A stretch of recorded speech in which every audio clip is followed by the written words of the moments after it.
Hello learners, बहुत बहुत स्वागत है। Very good evening and welcome to let's crack MP exams presented by Unacademy. So दोस्तों, यहाँ आपके लिए एक रैपिड रिवीजन सीरीज लेकर आई हूँ मैं राजुल श्रीवास्तव, जो अन अकेडमी पर पिछले 3 सालों से पढ़ाती आ रही हूँ।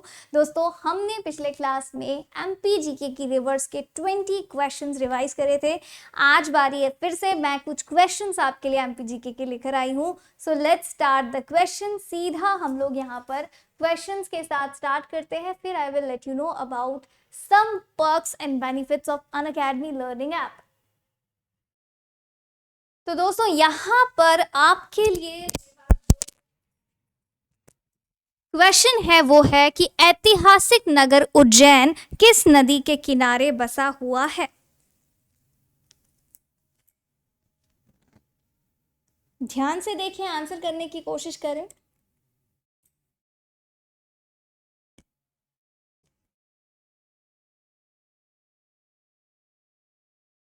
और सही जवाब क्या हो जाएगा? नर्मदा, शिप्रा, चंबल या बेतवा। तो हम सभी जानते हैं कि कुंभ का मेला जिस नदी के किनारे लगता है उस नदी का नाम है शिप्रा। तो उज्जैन किस नदी के किनारे बसा हुआ है? ऐतिहासिक नगर उज्जैन शिप्रा नदी के किनारे बसा है। यह एक अत्यंत प्राचीन शहर है।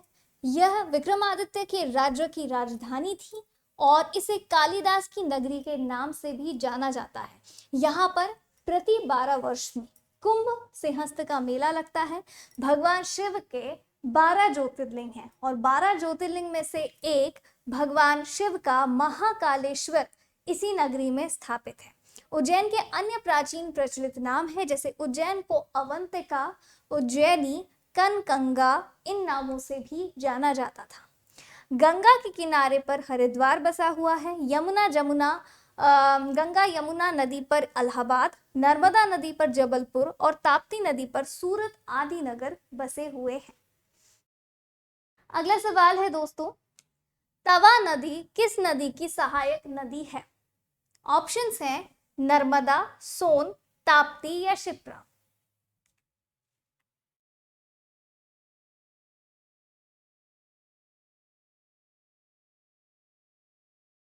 तो तवा नदी जिस नदी की सहायक नदी है उसका नाम क्या है? उस नदी का नाम है ऑप्शन नंबर ए, यानी कि नर्मदा। तवा नर्मदा की सहायक नदी है। आपको जानकर खुशी होगी कि नर्मदा नदी की कुल 43 ट्रिब्यूटरीज है। कितनी है? 43।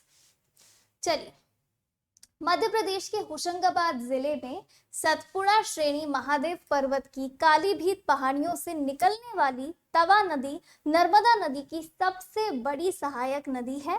यह उत्तर व पश्चिम की ओर बहती हुई होशंगाबाद जिले के बांद्रा भान गांव में नर्मदा से मिलती है। तवा नदी पर होशंगाबाद जिले की इटारसी तहसील के ग्राम रानीपुरा के पास तवा वृहद परियोजना निर्मित की गई है। अगला सवाल, रामघाट मध्य प्रदेश की कौन सी नदी पर स्थित है? शिप्रा, नर्मदा, सोन या बेतवा।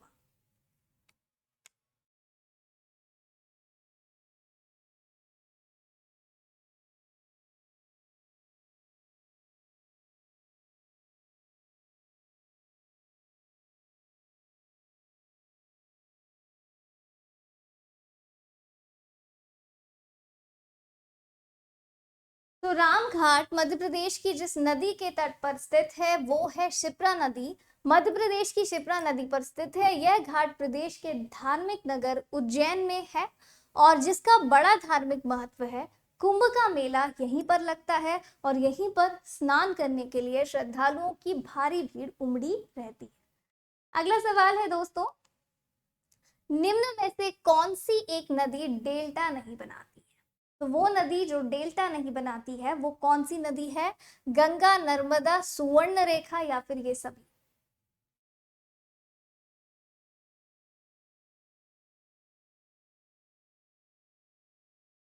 तो यहाँ पर जो सही जवाब होगा, जो नदी डेल्टा नहीं बनाती है वो है नर्मदा नदी। क्यों? क्योंकि नर्मदा नदी क्या बनाती है? नर्मदा नदी एस्चुरी बनाती है। उज्जैन स्थित महाकाल का मंदिर किस नदी के किनारे स्थित है? वेरी इजी क्वेश्चन, फटाफट आंसर देंगे। नर्मदा, ताप्ती, शिप्रा या चंबल?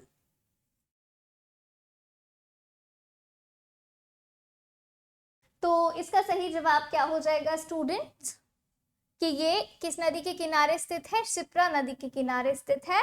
महाकाल का मंदिर है, देश के 12 ज्योतिर्लिंग में से एक है और ये शिप्रा नदी के किनारे है। यहाँ हर 12 वर्ष में क्या लगता है? कुंभ का मेला लगता है। चलिए स्टूडेंट्स, अब मैं आपको कुछ बातें बताना चाहूंगी अबाउट अनअकैडमी लर्निंग ऐप, तो थोड़ा सा ध्यान से देख लीजिएगा। दोस्तों, अनअकैडमी लर्निंग ऐप आप सभी स्टूडेंट्स इंस्टॉल कर लें। अभी अनअकैडमी पर ऑफर भी शुरू हुआ था 16 से 20 नवंबर तक। जो भी स्टूडेंट्स सब्सक्रिप्शन ले रहे थे, मेरा कोड RJ लाइव अप्लाई करके उनको 20% डिस्काउंट मिल रहा था। दोस्तों, यहाँ पर मैं बता दूं, दिसंबर माह में कई सारे टेस्ट यहाँ पर होने जा रहे हैं। जैसे पेपर 6 निबंध का टेस्ट है, यूनिट 5 का टेस्ट है, MPPSC प्रीलिम्स के लिए फुल टेस्ट है, करंट अफेयर का टेस्ट है। कई सारे बैचेस भी शुरू हुए हैं। मेरा सोशियोलॉजी वाला पोर्शन शुरू होने जा रहा है। मैं हिंदी में भी पढ़ा रही हूँ, तो मेरा हिंदी का जो MPPSC मेंस पेपर नंबर 5 है, उसका बैच भी 14 नवंबर से शुरू हो गया। मेरी क्लास सुबह 8 बजे रहती है। सोशियोलॉजी वाले बैच में मैं हिस्सा हूँ और मेरा जो सब्जेक्ट है मैं शुरू करूंगी अगले महीने यानी दिसंबर से। अब आप सब्सक्रिप्शन दो प्रकार से ले सकते हैं। आप प्लस सब्सक्रिप्शन ले सकते हैं, आप आइकॉनिक सब्सक्रिप्शन ले सकते हैं। तो आपको यहाँ पर मिलेगा PDF के फॉर्म में notes, test series, quizzes, Hindi व इंग्लिश मीडियम में सेपरेट बैच कोर्सेज। यदि आप आइकॉनिक सब्सक्रिप्शन लेंगे तो आपको एक एक्स्ट्रा फीचर मिलेगा जो प्लस वालों को नहीं मिलेगा। उसे हम कहते हैं रेज अ हैंड का फीचर। यदि आप इस फीचर का इस्तेमाल करते हैं तो आप एजुकेटर्स के साथ इंटरैक्ट कर सकते हैं। तो दोस्तों, जल्दी कीजिए, यूज कीजिए मेरा कोड RJ लाइव और लीजिए अपना अपना अनअकैडमी सब्सक्रिप्शन। चलो तो आगे के क्वेश्चंस देखते हैं।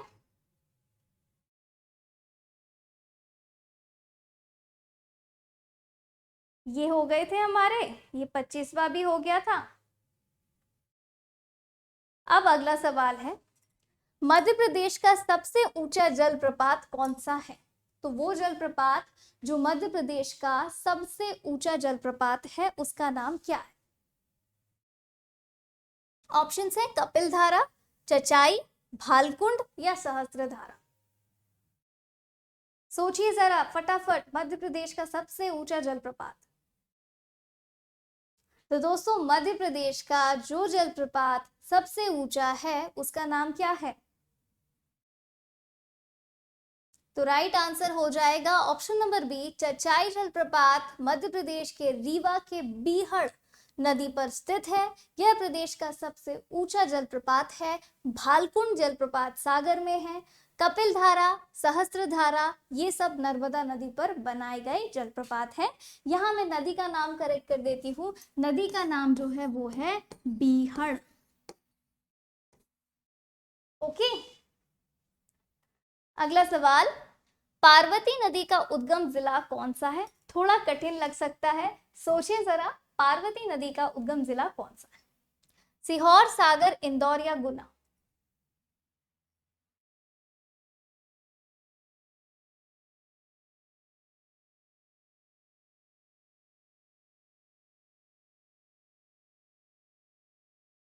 तो स्टूडेंट्स, यहाँ पर जो सही जवाब आएगा वो आ जाएगा ऑप्शन नंबर ए, पार्वती नदी मध्य प्रदेश की विंध्याचल पर्वत श्रेणी के उत्तर पूर्व में स्थित है, जिसमें से निकलकर उत्तरी दल में बहती कराया घाट यानी कोटा स्थान के पास राजस्थान में प्रवेश करती है। अगला सवाल देखते हैं।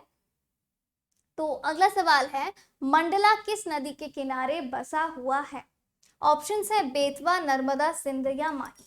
तो मंडला जिस नदी के किनारे स्थित है उस नदी का नाम बताइए।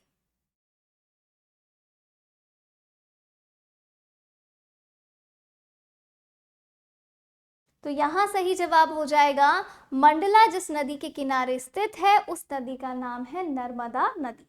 समझते हैं कैसे? देखो, मंडला मध्य प्रदेश राज्य में सतपुड़ा पहाड़ियों में स्थित एक जिला है। मंडला नगर नर्मदा नदी के किनारे पर औसत समुद्र तल से 539 मीटर की ऊंचाई पर बसा हुआ है और तीन तरफ से नर्मदा नदी से घिरा हुआ है। इस नगर में सकरी गलियां हैं और नर्मदा तट पर 37 से भी अधिक मतलब 37 से भी ज्यादा मंदिर स्थित हैं, जिनका निर्माण 1680 से 1858 के बीच हुआ था। वास्तव में मंडला प्राचीन समय में गढ़ मंडला गौड़ राज्यों की राजधानी था। यहाँ पर निवासरत जनसंख्या का लगभग 60% जो मंडला में जनजाति रहती है, वो किस प्रकार की जनजाति रहती है? वो गौड़ जनजाति रहती है। अगला सवाल है, प्राणहिता इसलिए प्रसिद्ध है, तो प्राणहिता जो है वो किस वजह से प्रसिद्ध है? जबलपुर का एक जलप्रपात है यहाँ पर, चंबल नदी पर पावर प्रोजेक्ट है, वर्धा एवं वेनगंगा नदियों का संगम है, शिप्रा नदी का प्राचीन नाम है। तो प्राणहिता जो है वो किस लिए प्रसिद्ध है? सोचिए जरा।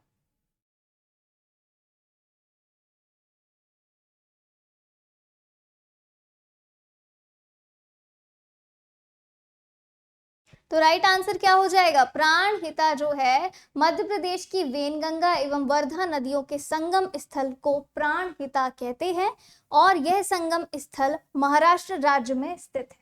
तो ये संगम स्थान कहां पर आता है? ये स्थान महाराष्ट्र में स्थित है।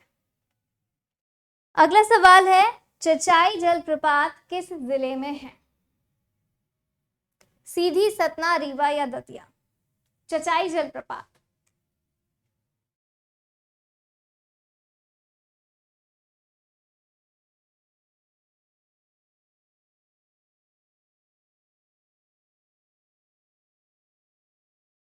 तो चचाई जलप्रपात जिस जिले में स्थित है वो जिला कौन सा है? वो जिला है रीवा जिला। ठीक है, रीवा जिले में क्या है? चचाई जलप्रपात है।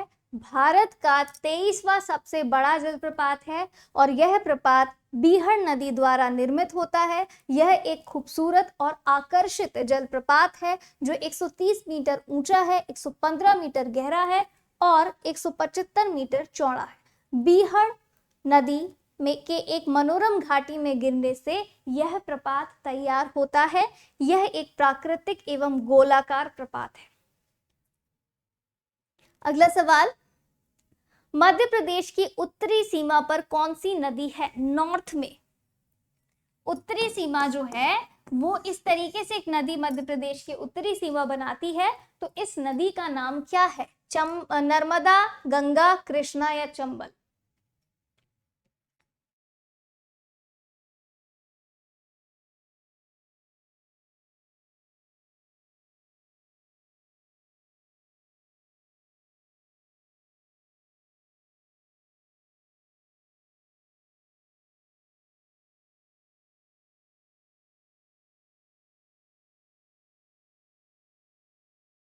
तो राइट आंसर क्या आ जाएगा स्टूडेंट्स? यहाँ पर सही जवाब जो होगा वो होगा कि चंबल नदी मध्य प्रदेश की दूसरी सबसे बड़ी नदी है तथा प्रदेश की उत्तरी सीमा बनाती है। चंबल का उद्गम इंदौर जिले की महू तहसील में विद्रव्य पर्वतमाला की जानापाव पहाड़ी से हुआ है।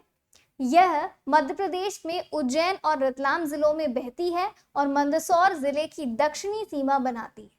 फिर यह कहाँ जाती है? राजस्थान में प्रवेश करती है और कोटा और बूंदी जिलों में बहती हुई पुनः मध्य प्रदेश में वापस मुड़ जाती है।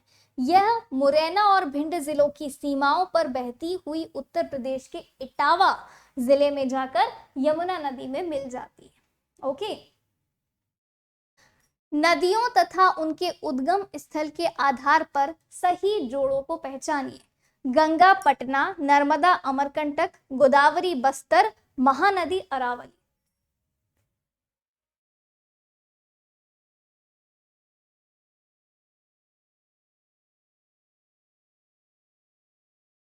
तो यहाँ पर सही जवाब क्या हो जाएगा स्टूडेंट्स? सही जवाब जो है वो है नर्मदा अमरकंटक। प्रश्न में दिए गए नदियों के नाम व उनके उद्गम स्थल जोड़ों में से नर्मदा अमरकंटक का जोड़ा सही है, बाकी सारे जो हैं वो हैं गलत। सिंध नदी मध्य प्रदेश के किस जिले से उद्गमित होती है? तो सिंध नदी का जो उद्गम स्थान है वो कौन सा जिला है? विदिशा, इंदौर, देवास या सतना?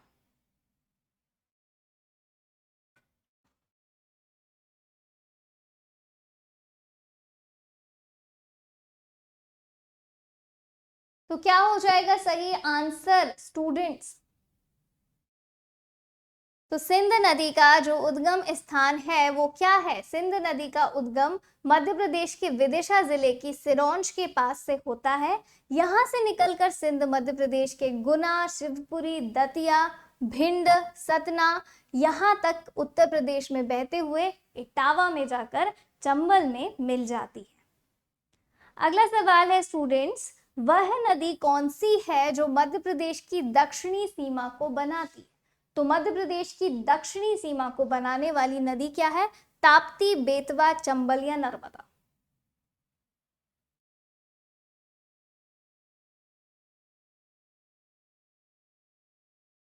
तो राइट आंसर स्टूडेंट्स क्या हो जाएगा इसका? इसका सही जवाब हो जाएगा option number A, Madhya Pradesh की दक्षिणी सीमा बनाने वाली नदी है ताप्ती नदी। ताप्ती नदी का उद्गम प्रदेश के बैतूल जिले की मुल्ताई तहसील की सतपुड़ा पर्वत श्रेणी से होता है। पूर्व से पश्चिम की ओर ये 724 किलोमीटर बहती है। नर्मदा के समानांतर प्रदेश की दक्षिण सीमा का निर्धारण करती है और अंततः खंबात की खाड़ी में सूरत गुजरात के पास आकर मिल जाती है। अगला सवाल, तवा नदी का उद्गम मध्य प्रदेश के किस जिले में होता है? बैतूल, दतिया, होशंगाबाद या अमरकंटक?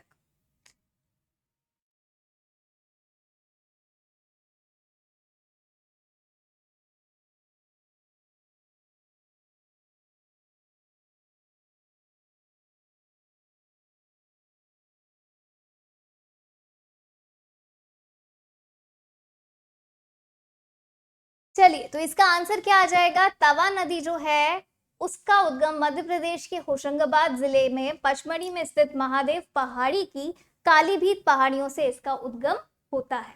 अगला सवाल है स्टूडेंट्स, सोन नदी का उद्गम मध्य प्रदेश के किस स्थान से होता है? विंध्याचल, पचमढ़ी, अमरकंटक या हिमालय?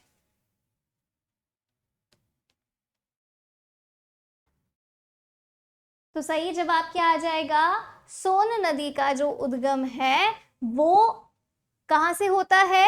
अमरकंटक से होता है। सोन नदी का नाम शोण या सुवर्ण या सोनभद्र था। मान्यता यह है कि इसका नाम सोन इसलिए है क्योंकि इसकी रेत में जो है वो सोने के कण मिला करते थे, इसलिए इसे सोन। इस पे बाण सागर परियोजना भी चल रही है। रजत प्रपात भारत के किस स्थान पर है? सागर, जबलपुर, पचमढ़ी या रीवा? तो रजत प्रपात जो है वो किस स्थान में है भारत में? तो स्टूडेंट्स रजत प्रपात जो है वो कहां पर है? पचमढ़ी में है। रजत प्रपात मध्य प्रदेश के होशंगाबाद जिले के अंतर्गत पचमढ़ी में मौजूद एक प्रपात है जिसे सिल्वर फॉल के नाम से भी जाना जाता है। नर्मदा, ताप्ती और माही क्या है?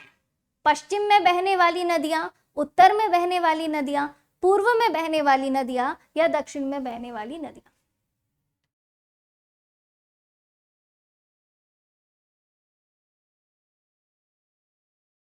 सो इसका आंसर क्या है? नर्मदा, ताप्ती और माही क्या है? ये जो है ये पश्चिम में बहने वाली नदियां हैं।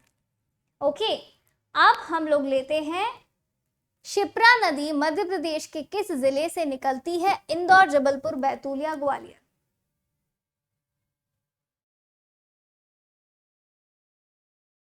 तो इसका आंसर क्या हो जाएगा? शिप्रा नदी मध्य प्रदेश के जिस जिले से निकलती है वो जिला है इंदौर जिला। इंदौर जिले की काकरी बारडी पहाड़ियों से इसका उद्गम होता है। आखिरी सवाल आज के दिन का, ओरछा मध्य प्रदेश की कौन सी नदी के तट पर बसा है? ताप्ती, तवा या बेतवा या शिप्रा? तो ओरछा जिस नदी के तट पर बसा हुआ है उस नदी का नाम जो है वो क्या है? तो यहां पर हम लोग बात करें बेतवा नदी के तट पर बसा हुआ है। तो दोस्तों इस तरीके से होते हैं हमारे क्वेश्चंस कंप्लीट। और अब मैं आपसे सीधा मिलूंगी 23 तारीख को, और 23 तारीख को से आप देख पाएंगे मेरे वापस से लाइव क्लासेस 1 बजे ज्योग्राफी, 6 बजे एमपीजीके फ्रॉम पुणेकर। ठीक है, so let's crack it students. This is bugs bounty. If you found any inappropriate content तो आप उसे रिपोर्ट कर सकते हैं कोड मेरा आरजे लाइफ सब जगह लगाना है, सबके साथ शेयर करना है।